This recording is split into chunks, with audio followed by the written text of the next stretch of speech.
Good morning everyone. সকাল সকাল আগে ঘুম থেকে উঠেই চলে এসেছি ছাদে কাচাকাচি করতে। কালকে তো কেচে দিয়েছিলাম, দিদি আসেনি কারণ দিদির শরীর খারাপ। এমনিতেও আমি ছিলাম না, তখন আসতে না করেছিলাম। তারপর ওই বাড়ি থেকে এসেও দিদি আসতে পারেনি, কারণ মানে পুচকুর দিদির কথা বলছি, কারণ ওনার শরীর খারাপ হয়ে গেছিলো। তো যাই হোক, কালকে কেচেছিলাম, কুয়াশা থাকার কারণে দেখো কিচ্ছু শুকায়নি। তো যথারীতি আজকে এনে মেলে দিলাম। আবার এই এক গামলা নিয়ে এসেছি, ওখানটায় কিছুটা ভিজিয়ে রেখেছি। ওগুলো এখন কাচবো। রীতিমতন কনকনে ঠান্ডা, ঠিক আছে, ঠান্ডা লাগে। আর তার উপর আজকে সকাল সকাল স্নানও করবো, কারণ আজকে একটা ইনভাইট আছে। তাই এখন বেশি কথা বলছি না, আগে কাছাকাছি করে নিচে যাই, ফ্রেশ হই, তারপরে আবার আসছি। তো হলো, আরও আগে ওঠার ইচ্ছা ছিল, কিন্তু কী করবো, ইচ্ছে থাকলেও উপায় নেই, পুচকু জেগেছিল।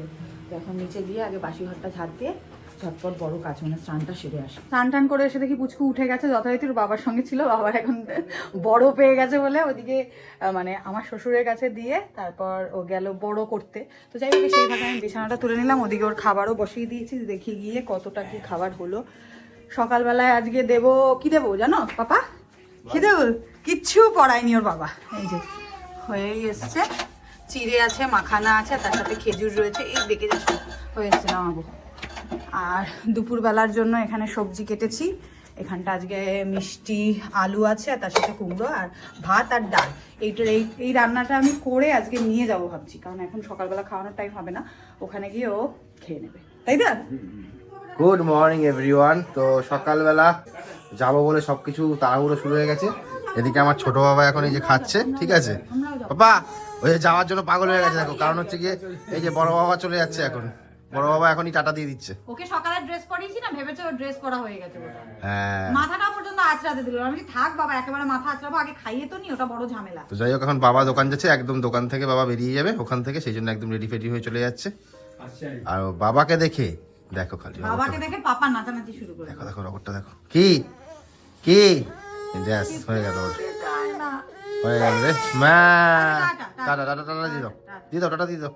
তো রেডি হয়ে গেছি আমি। আজকে হচ্ছে এই শাড়িটা পরলাম, ফার্স্ট টাইম এই শাড়িটা পরলাম। আর হচ্ছে যাও পাপা জুটি বেঁধে রেডি।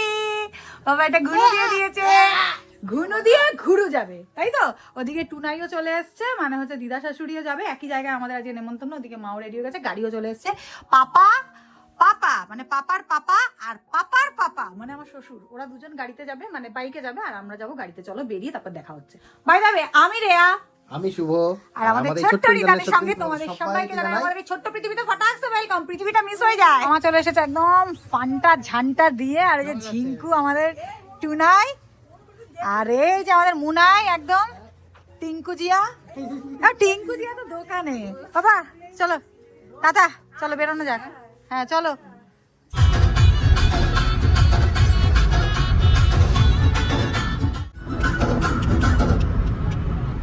ইংলিশ শিখে আসছো তো? কারণ আমরা আজকে যেখানে যাচ্ছি, মানে নিউ যে ব্রাইড, সে কিন্তু মানে এটা একটা গেট টুগেদার পার্টি। ওরা থাকে হচ্ছে ফরেনে, তো ওদের এখানে একটা এসেছে, এবার মানে গেট টুগেদার পার্টি রেখেছে। মানে যেখানে যাচ্ছি আমার মামা শ্বশুর হন, মামা শ্বশুরের ছেলে, তো ছেলের বউ উনি হচ্ছে, হ্যাঁ উনি হচ্ছেন ফরেনার। তো দিদনকে তো ইংলিশে কথা বলতে হবে, তাই তো? দিদন কি বলবো বলো তো? How are you? নাচ বউ শিখলেই হবে। আরে তুমি তো কিছু তো বলবা, এইটা খালি শিখে নাও। হাউ আর ইউ কি বলবো বলো, একবার ট্রাই করো। আমার দরকার নাই। মামা কি বলবো বলো, খালি বলবা ভালো তো? বুঝে যাবে, বুঝতে পারে। আসলে বাঙালি ছেলে যখন একটু একটু তো শিখিয়েছে, তো আমি বাংলাতেই কথা বলবো আজকে, দেখি কতটা বুঝতে পারে। হ্যাঁ হ্যাঁ, ও যা বলবে সব বুঝে যাবে। সো আমরা এই জাস্ট পৌঁছালাম আজকের আমাদের ডেস্টিনেশন, এখানেই বালিগঞ্জ 6 বালিগঞ্জ প্লেস। তো ওদিকে মায়েরা উঠে গেছে, আমি শুভকে ফোন করলাম, ও বললো ও আর বাবা দোকান থেকে জাস্ট বেরোচ্ছে, মানে দোকান করে তারপর ওরা আসছে। তো চলো এবার ওপরে যাওয়া যাক। দিদনরা তো আগেই ওপরে চলে গেছে, চলো। দিদন আগে যাও, চলো।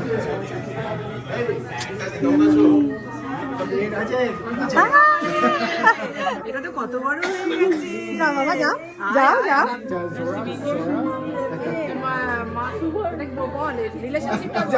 তো এখানে বসলাম, এসে আমাদের নিউ ব্রাইডের সাথে পরিচয় করানো হলো। পাপা তো ওদিকেই তাকিয়ে আছে, খুব পছন্দ হয়েছে, কারণ পাপাকে বলে দিয়েছে ইউ আর সো কিউট। পাপা এখানেই তাকিয়ে আছে, দেখো ওই যে। তো যাই হোক, এসে আমাদের এখানে গন্ধরাজ গোল দিয়ে দিয়েছে, যেটা আমরা হাফ খেয়েছি, পাপা ওটাকে বের করেছিল। তো এসেছে স্টার্টার কি বললো ধনিয়া ফ্রাইড চিকেন আর একটা কি বললো না শুনলা এটা শুনতে পারিনি। আর একটা মানে মেবি ফিশ রোল ফোল কিছু একটা হবে পাপার জন্য ভাবছে তোমার এই ব্যাগে না ওর ব্যাগটা কোথায় গেছে তোমার এই ব্যাগে আছে সব তাই ওকে খাওয়া হয় ওই দেখো যা বাবা যা তুই বাদরামি করছিস ওই যে দেখো চলে এসছে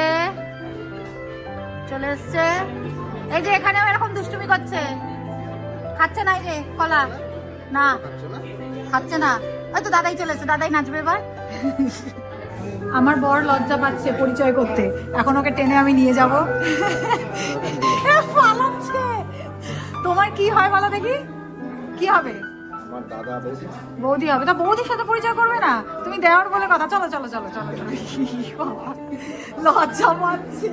আরে চলো আমি নিয়ে যাবো দেখো আমার লজ্জা নেই ও লজ্জা পাচ্ছে আমি তো পরিচয় করেছি চলো আরেকবার করে আসলো চলো দাদার সাথে কথা বলেছো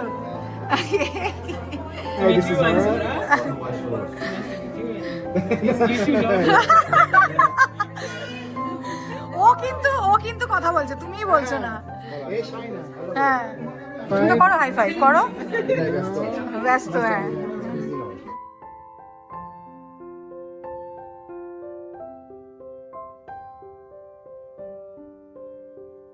বাহ বাহ বাহ আমার ছেলে খেয়ে নিলে হ্যাঁ তোমাকে ডেকেই খেয়েছি তুমি হাত ভালো করে সুন্দর। ধোনি মনে হয় কেন লেগে আছে। ওহো আচ্ছা শ্যাম্পু লেগে আছে মানে শ্যাম্পু না হ্যান্ড ওয়াশ সরি শ্যাম্পু দিয়ে হাত দেবো ভাই দাদা কি কি খাচ্ছ আজকে ওখানে অনেক কিছুই আছে কড়াইশুটির কচুরি আলুর দম তারপরে পনির আছে তারপর ছানার কোফতা আছে আমি অনেক কিছু আনিনি আমি এনেছি পোলাও এনেছি তার সাথে কচুরি এনেছিলাম মানে ডাইরেক্ট মেন তাই তো হ্যাঁ ডাইরেক্ট কোথায় মিলিয়ে ঝুলিয়ে সব তো খাবো না পড়ে যাবে তার অন্ধরিও ঠেকনা দিয়ে রেখেছি এখন বাড়ি যাওয়ার পালা আচ্ছা বাবা এখানে এসেও গোলাপ মানে ও যে গোলাপ নিয়ে এত গোলাপ জমিয়ে কাকে দেবে আমি বুঝতে পারছি না এখানে তোমার বয়সী কেউ নেই তোমার পাপাই তোমাকে দেবে তো যাই হোক এদিকে পাপার মানে আমার রিদানের অনেক আঙ্কেল বসে আছে আঙ্কেল টাঙ্কেল তো tata uncle tata next time আমাদের বাড়িতে যেও কিন্তু নাকি বিয়ে করে একেবারে দেখা করতে হবে এইরকম যদি বিয়ে করে একেবারে আমাদেরকে ডাকো আর একটা গেট টুগেদার পার্টিতে আমরা চলে আসবো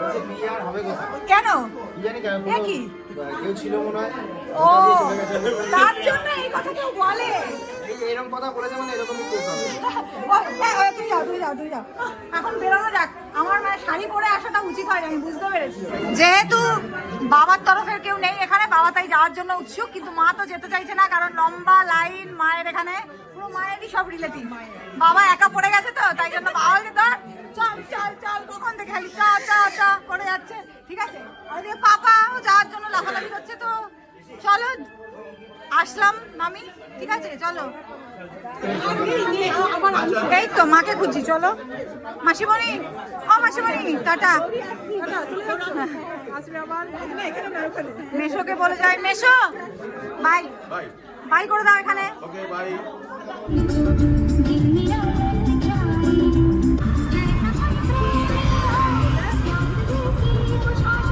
ওখানে কিন্তু অনেক কিছু কাজের জিনিস আছে আরে বাবা এটা না ওরে বাবা গাড়ি চালানো তোমার পাপা একদিনও গাড়ি নিয়ে বেরোয় না তুমি বেরোবা গাড়ি নিয়ে আরে চলে এসে দেখ বাড়িতে চলে ওই যে রাজা চল নেমে পড় ঘুমু পড়েছে তো এখন ওকে শুইয়ে দেব আমি একেবারে এসে সমস্ত ওর জামা কাপড় কেচে রেখে গেছিলাম ওগুলো শুকিয়ে গেছে ওগুলো সব তুলে আনলাম আর আমার স্যারের চাটাও করে রেখেছি স্যার টাইম মতন খেয়ে নেবেন ঠিক আছে আমি এখন একটু শোবো আবার পরে দেখা হবে কাজ মিটিয়ে শোয়ার আর আমি আলাদা আলাদাই কেচের করতে খালি একটু শোনো না গরম করে নিও হ্যাঁ সেটা শোনা তো তখন এসে একটু শুয়েছিলাম মানে ঘুমিয়েছিলাম বলবো না আমি তো ঘুমাতে পারিনি আর এই যে ওর মা খুব আশা করেছিল যতক্ষণ ছেলে ঘুমাবে আমি ঘুমাবো ঠিক আছে তো ছেলে আজকে চোখটা বন্ধ করেছে একটুখানি ব্যাস ছেলে উঠেই থাবড়াথাবড়ি শুরু করে দিয়েছে না ভাই না ওঠো যতক্ষণ ছেলে ঘুমাবে তুমি বলে দিয়েছিলে ততক্ষণ এই চলে আসতে দেখো না বাবা আমি এখন দোকানে যাচ্ছি পাপা টাটা টাটা তুমি ঘুরে আসলে না এ কি এ বাবা তুই ঘুরে আসলি তো বাজ হয়েছে চলো টাটা টাটা টাটা টাটা চুল খুলে গেল যা সো একটু ভিডিও এডিটিং এর কাজ করছিলাম, এখন যাব পুচকুর খাবার বানাতে। ঘর তো পুরো ছড়ানো ছিটানো, দুষ্টুমি করছিল, কিচ্ছু গোছায়নি, তো মায়ের কাছে এখন আছে, তো সেই ফাঁকে আমি খাবারটা বানিয়ে নেব, তারপরে খাইয়ে দাইয়ে না খাবারটা বসিয়েই আমি ঘরটা না গুছিয়ে নেব, কারণ খাওয়াতেই ওর মোটামুটি 1 ঘন্টা লেগে যায়। তো আজকে আমি ওকে খাওয়াবো হচ্ছে ডালিয়া, তার সঙ্গে একটুখানি মুসুর ডাল দিয়েছি, এই যে ভিজিয়ে রেখেছিলাম, আর এই যে কটা সবজি এগুলো কেটে নিলাম। তো বেশি কিছু দেবো না আজকে, এই আর একসঙ্গে বেশি সবজি আমি দিও না, ম্যাক্সিমাম 3টে, তার থেকে বেশি সবজি ওকে কোনো কিছু আমি দিই না, তাহলে না মানে গ্যাস হয়ে যায়, গ্যাসের প্রবলেম হয়ে যায়। ও মোটামুটি 3টে অবধি কনজিউম করে নিতে পারে। কেমন কান্না জুড়েছে, খেয়ে দিয়ে ঘুম পাড়িয়ে দিয়েছিলাম,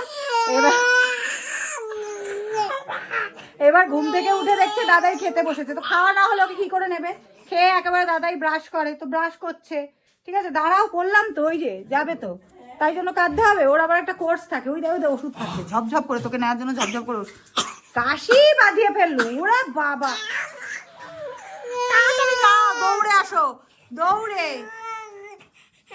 ওই রে আবার কি যেন মলম ফলম মাখবে আবার, ওই হচ্ছেই আর না, যা এইবার ঠিক ঠিক আছে, যাও এবার নিয়ে চলে যাও ওকে। তো এখন রাত বাজে 11:20, আমি এখন ডিনার করব। এই যে আজকে ডিনারে রয়েছে সব থেকে ফেভারিট আইটেম আমার, এটা ভাত, তার সঙ্গে ডাল সেদ্ধ, ঘি নিয়েছি যেখানে ঘি, আর তার সাথে ডিমের অমলেট। কি কি তুমি ডিমের পোচ খাবে পাপা? কি বলতে চাইছে? যাই হোক, ও যাই যা খুশি বলুক, আমি খেয়ে নিই। মোটামুটি এতক্ষণ ধরে ঘর গোছাচ্ছিলাম, না হলে আমার খাওয়া হয়ে যেত, কারণ পুচকু একটুখানি কারো কোলে থাকলে আমি সেই সুযোগে আমার কাজগুলো সেরে নিই। তো যাই হোক, আর বেশি কথা বাড়াচ্ছি না, শুভ ওদিকে কাজে গেছে, আজকের ব্লগটা এখানেই এন্ড করছি। সো বাই, দেখা হবে আবার নেক্সট ব্লগে। পাপা বাই করে দাও, পাপা বাই। জয় জয় জিও বাবলি দি বাই। টাটা।